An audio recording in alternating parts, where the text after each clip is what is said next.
महाभारत भारत के सबसे प्राचीन और सम्मानित ग्रंथों में से एक है। आज हम राजा शांतनु और गंगा के प्रेम की कहानी जानेंगे। राजा दुष्यंत और शकुंतला के गर्भ से जन्मे भरत का जन्म महान कार्य सिद्ध करने के लिए हुआ था। भरत ने 1800 अश्वमेध यज्ञ और 100 राजसूय यज्ञ कर संसार पर विजय प्राप्त की थी। उनके पितामह ऋषिकण्व ने उनके सभी यज्ञों के अनुष्ठान संचालित किए थे। भरत का राज्यकाल 27,000 वर्षों तक चला और उनका राज्य भारत के नाम से जाना जाने लगा। उन्हें पांडवों, कौरवों, बृहद्रथ और जरासंध का पूर्वज माना जाता है। लेकिन राजा भरत एक संदेह का सामना करते हैं। उनके अपने पुत्र सिंहासन के योग्य नहीं थे। उनमें वह गुण नहीं थे जो एक राजा में होने चाहिए। इस बीच भरत एक योग्य उत्तराधिकारी चाहते थे, ऐसा उत्तराधिकारी जिसमें एक महान राजा के सभी गुण हों। इस खोज ने उन्हें भारद्वाज के पुत्र अभिमन्यु के पास पहुंचाया। भरत ने अभिमन्यु को सिंहासन का नया उत्तराधिकारी बनाया। उनके अनुसार उनके राज्य के सभी लोग उनके पुत्र थे, लेकिन भरत की माँ शकुंतला अपने पुत्र के इस निर्णय के परिणाम को लेकर चिंतित थीं। उन्हें आशंका थी कि अगर अभिमन्यु को सिंहासन का उत्तराधिकारी घोषित किया गया तो भरत के अपने पुत्रों में द्वंद्व उत्पन्न होगा। उन्होंने अपने पुत्र भरत से कहा, तुम पहले पिता हो जिसने अपने बच्चों का विचार किए बिना ऐसा निर्णय लिया। कैसे पिता हो तुम? भरत ने कहा, माँ, आप एक माँ के रूप में ये बातें कह रही हैं, यह स्वाभाविक है, लेकिन आपका पुत्र केवल एक पुत्र नहीं है, वह इस हस्तिनापुर का राजा है। इस पूरे हस्तिनापुर के लोग मेरे बच्चे हैं माँ। तो फिर मैं अपने लाखों बच्चों के भविष्य को अनिश्चितता में कैसे डाल सकता हूँ? आप चिंता मत करें माँ, मुझसे कोई गलती नहीं हुई। शकुंतला एक विभाजित परिवार को देखकर दुखी थी, जहाँ भरत के पुत्र अपने अधिकार से वंचित हो गए थे। केवल राजा भरत के इस निर्णय के कारण वह राज्य की स्थिरता पर इसके प्रभाव को लेकर बहुत चिंतित थी। फिर कई साल बीत जाते हैं। उसके बाद हस्तिनापुर के राजा बने शांतनु। प्रतिपार के पुत्र शांतनु अपनी महानता के लिए प्रसिद्ध थे। उन्होंने बहुत कम उम्र में राजा बनकर अपने वीरता से हस्तिनापुर की सीमाओं का विस्तार किया। एक दिन शिकार करते हुए शांतनु को एक सुंदर और रहस्यमयी महिला मिली। वह महिला देवी गंगा थी। राजा दूर से नदी के जल में स्नान करती गंगा को देख रहे थे। सूर्य की किरणें गंगा के शरीर पर पड़ रही थी। राजा गंगा को एकटक निहारते रहे, फिर खुद को रोक न सके और नदी के किनारे चले गए। गंगा ने राजा को देखा। उन्होंने बिना किसी संकोच के राजा की आंखों में देखा।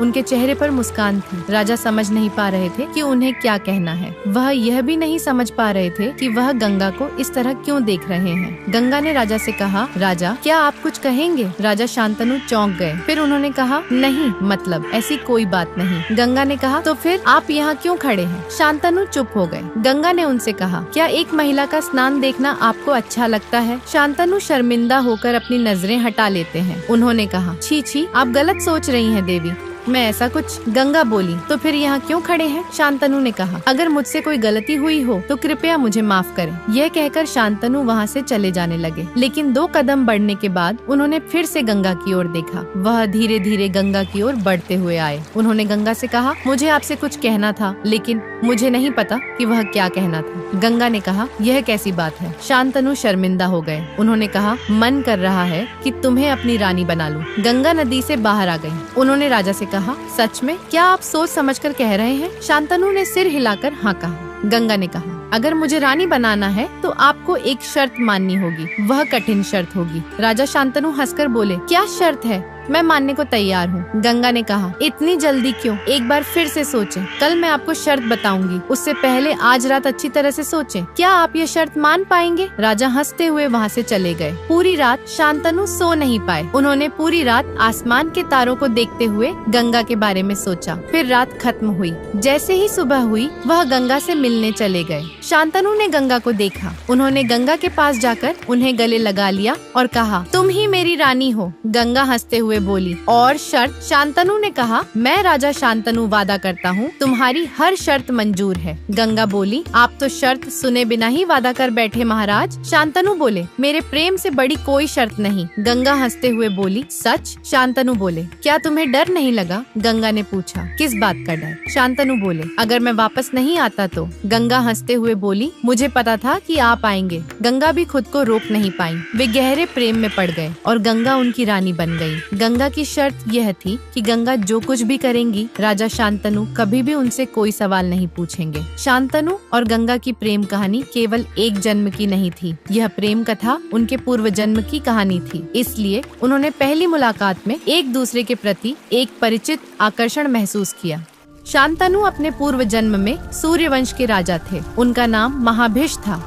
वह बहुत ईमानदार थे। वह स्वर्ग में देवताओं के साथ रहने का अधिकार रखते थे। एक बार वे स्वर्ग में ब्रह्मा जी से मिलने गए। उस समय वहाँ स्वर्ग की अप्सरा गंगा भी मौजूद थी। अचानक एक तेज हवा आई और गंगा की साड़ी का पल्लू उड़ गया। वहाँ मौजूद सभी देवताओं ने गंगा की ओर से अपनी नजरें हटा ली, लेकिन उसी समय राजा महाभिष गंगा की ओर देखते रहे। गंगा का सौंदर्य इतना अद्भुत था कि राजा अपनी नजरें नहीं हटा सके। दीप्तिमान गंगा को देवताओं की सभा में पहली बार देखकर महाभिष उनके प्रेम में पड़ गए। यहाँ तक कि गंगा भी खुद को रोक नहीं पाई और महाभिष से प्रेम करने लगी। लेकिन ब्रह्मा उनके इस आचरण से बेहद नाराज हुए। उन्होंने महाभिष को श्राप दिया कि वे मानव रूप में पृथ्वी पर जन्म लेंगे और गंगा भी पृथ्वी पर जाएंगी। वहाँ उनका प्रेम क्षणिक संघर्ष का सामना करेगा। इसी तरह महाभिष और गंगा का स्वर्गीय प्रेम पृथ्वी पर लौटकर शांतनु और गंगा की प्रेम कहानी के रूप में वापस आया।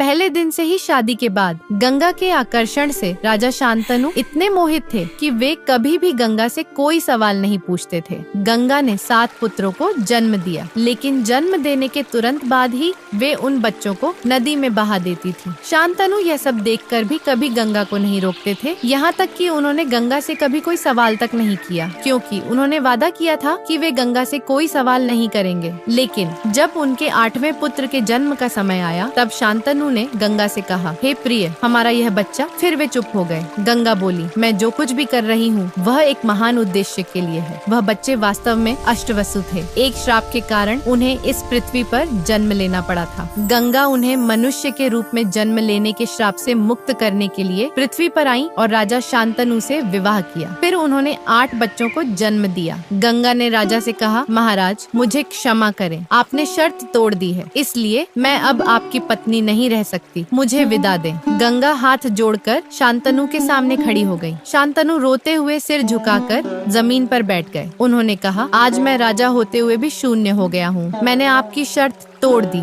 इसलिए मुझे दंड तो मिलना ही चाहिए। आपको रोकने की शक्ति मुझ में नहीं है। गंगा उनके 8वें पुत्र को लेकर वहाँ से चली गई। शांतनु ने सिर उठाकर देखा, गंगा वहाँ नहीं थी। शांतनु जमीन पर बैठे बैठे आकाश की ओर देखते रहे। वे खुद से कहते रहे, मैं तुम्हारा इंतजार करूंगा। अगर यह प्रेम सच्चा है तो तुम एक दिन फिर मेरे पास लौट कर आओगी। गंगा का यह त्याग और उनकी अटूट भक्ति हस्तिनापुर के भाग्य को हमेशा के लिए बदलने वाली घटना बन गई।